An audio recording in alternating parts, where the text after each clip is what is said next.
नमस्कार दोस्तों, स्वागत आपका एक और नई वीडियो में। बात करेंगे हरियाणा कौशल रोजगार निगम में सिलेक्शन कैसे होता है, कितने नंबर में जो है आपका सिलेक्शन होने के चांस रहेंगे और किस किस चीज़ के नंबर आपके जुड़ेंगे। 100 नंबर का जो क्राइटेरिया वो किस तरीके से तैयार किया जाएगा, कंप्लीट जानकारी आपको इस वीडियो में मिलेगी। और चैनल पर नए हैं तो चैनल को सब्सक्राइब कर लेना। टेलीग्राम ग्रुप से जुड़ सकते हो, लिंक डिस्क्रिप्शन में दिया हुआ है। 19,000 कैंडिडेट जुड़े हुए हैं, आप भी जुड़ सकते हैं। हरियाणा कौशल रोजगार निगम की हर अपडेट आपको मिलेगी।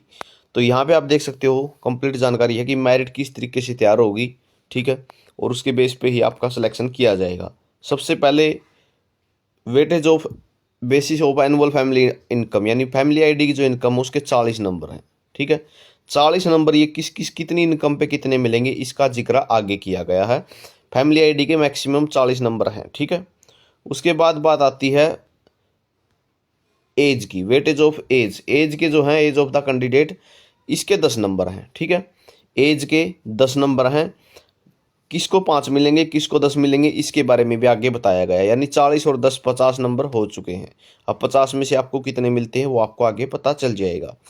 उसके बाद है skill qualification beyond the central qualification. अगर आपके पास कोई भी स्किल क्वालिफिकेशन है, जैसे आईटीआई है, ठीक है, पॉलिटेक्निकल का डिप्लोमा है, ठीक है, टेक्निकल क्वालिफिकेशन है, तो उसके 5 नंबर आपको मिलेंगे। Additional higher qualification above basic qualification for the job of role job activity, 5 number higher qualification के हैं।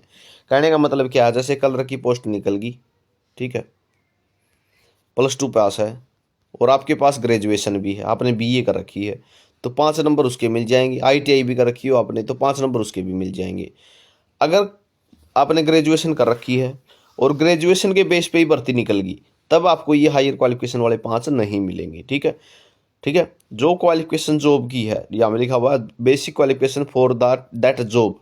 जॉब के लिए जो क्वालिफिकेशन है, अगर उससे हायर क्वालिफिकेशन है, प्लस बीए पे कोई पोस्ट निकल गई और एमए कर रखी है आपने, तब भी आपको 5 नंबर मिल जाएंगे, ठीक है।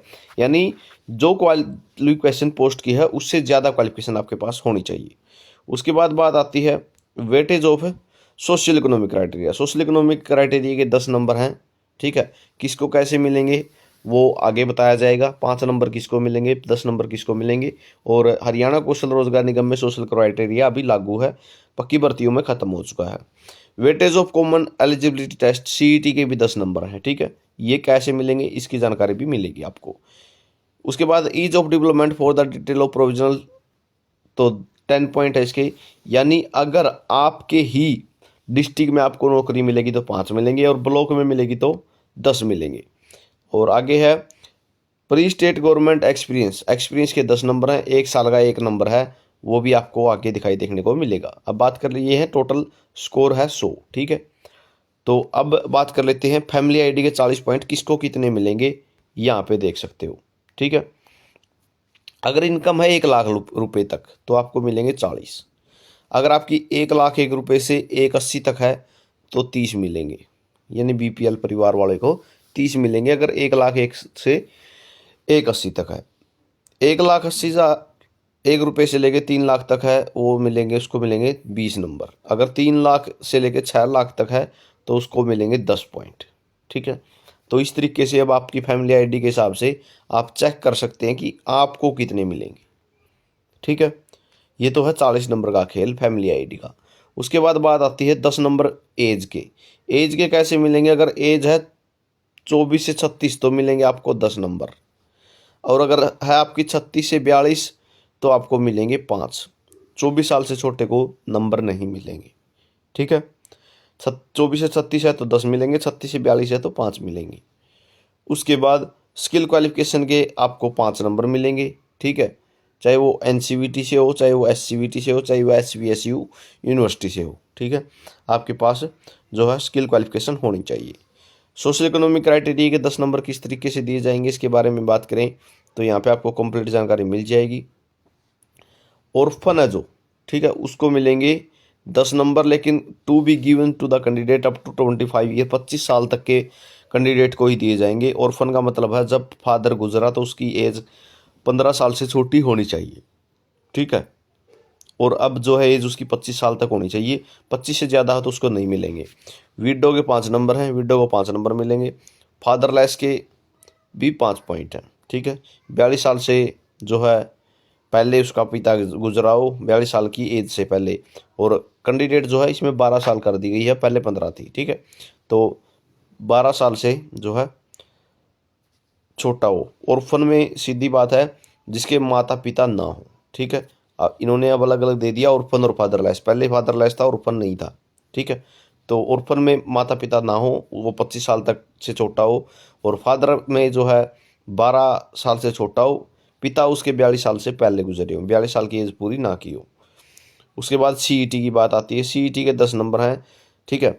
Weightage of 10 marks shall be admissible to the candidate who have successfully cleared qualify common eligibility test, ठीक है। तो 10 पॉइंट सीईटी के आपको मिलेंगे। 10 नंबर अगर आपने सीईटी पास कर रखा है तो उसके दिए जाएंगे। उसके बाद 10 नंबर हैं ब्लॉक के और डिस्ट्रिक्ट के। 5 point shall be admissible to adjoining block municipal corporation or for which job has been notified every municipal corporation. Weightage of 10 point shall be admissible to candidate who are residents in the same block. देखो यहाँ पे स्पष्ट लिखा हुआ है, अगर same block में आ गई आपकी, ठीक है, आप मान के चलो उचाना ब्लॉक से हो और उचाना ब्लॉक में ही आपकी पोस्ट आएगी, ठीक है, तो आपको मिलेंगे 10 नंबर। अगर आपका लगते हुए ब्लॉक में दूसरा ब्लॉक में आ गया, अब उचाना से और नरवाना ब्लॉक में आएगी आपकी, ठीक है, तो आपको मिलेंगे 5 नंबर, ठीक है। ये मामला रहेगा इन 10 नंबरों का, ठीक है।